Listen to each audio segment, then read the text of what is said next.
The recognition of problems, the understanding and definition of solutions, and the technological expertise to implement them depends on the skills and technical know-how of businesses such as Oleo. Advanced technology and design tools can realise safety improvements both in infrastructure and vehicle design. Oleo worked to understand the behaviour of vehicle structures and the effect of the collision forces at work to make the vehicles safer by controlling the energy released. This is done using in-house test facilities with simulation software to validate the test results. Oleo has developed simulation software to analyse collisions between single vehicles or rakes of vehicles to assess the energy dissipation.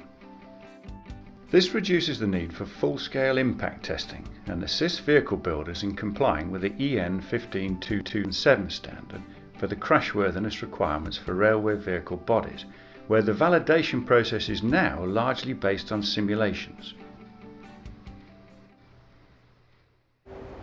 In the 1990s, research indicated that end-on collisions of railway vehicles presented the greatest hazards to passengers, and that most fatalities happened at speeds of less than 60 km an hour. Two distinct problems were identified which required engineering solutions. Firstly, the elimination of vehicle overriding or climbaver, and secondly, the prevention of uncontrolled structural collapse by managing the energy dissipation. Understanding collision behaviour needs the latest technology, combined with years of technological know-how, which Oleo possesses. In the 1990s, vehicle builders were looking at solutions to these problems. This led to new cab designs and intermediate ends, combined with controllable characteristics, hydraulic couplers, and anti-climbing devices. It was predicted that these designs would eliminate vehicle overriding. The step to fully confirm these predictions was a big one. It needed a series of collision tests in controlled but realistic conditions, at impact velocities of up to 60 km an hour.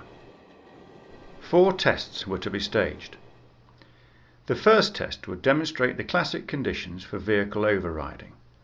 The second would validate an override design.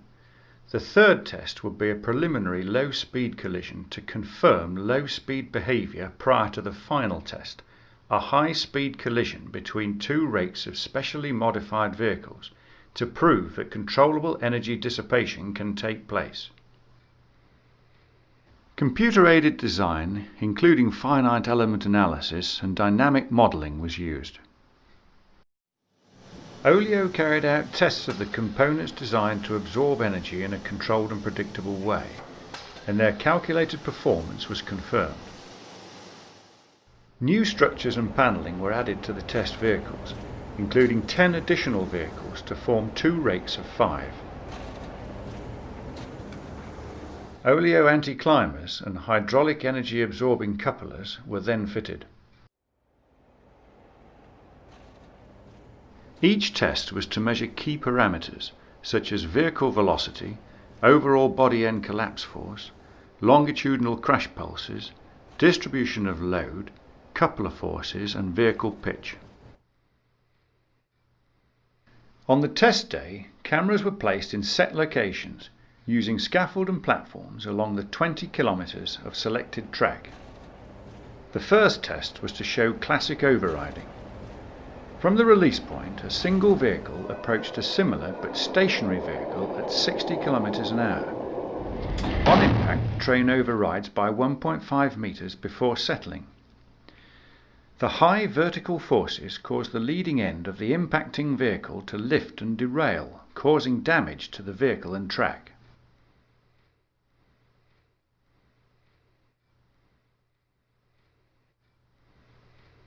For the second test, the stationary vehicle was fitted out with a new cab end, Oleo anti-climbers either side on the buffer beam, and an Oleo hydraulic energy absorbing coupler. When released, the vehicle's twin travelled towards the stationary car at 60 km an hour. The results are far less destructive than the first test, with all wheels of both vehicles remaining on the track and with the absence of any override. Controlled energy absorption, the use of anti-climbers and hydraulic couplers had just been validated as a means of preventing overriding. On the day of the final test, 5 vehicle test rakes took part in a test to check that the dynamic loads produced at low speed by 350 tons of colliding railway vehicles would act as predicted.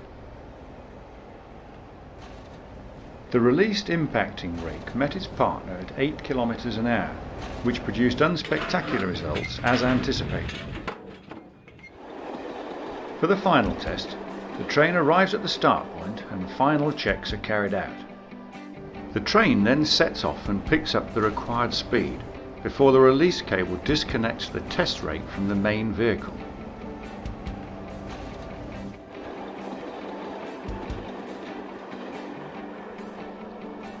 The test rake coasts the final 1 kilometre to the stationary vessel for the collision to take place.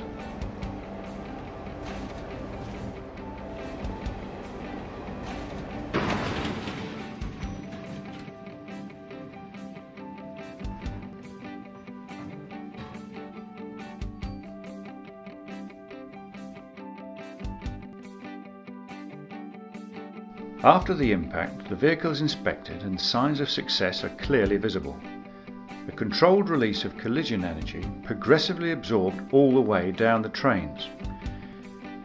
Collapse is limited to defined collapse zones, with no damage to the main passenger carrying parts of the body, and no override or derailment occurred. The tests conclude that vehicle-to-vehicle override can be prevented practically and economically. Uncontrolled structural collapse can be prevented by managing energy dissipation on a whole train basis to provide increased safety to passengers and crew.